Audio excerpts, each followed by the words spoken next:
Seriously, my favorite drink.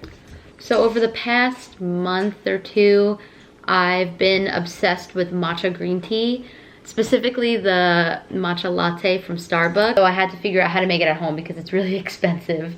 So I ordered this matcha. Here is the inside. That's all the delicious powder.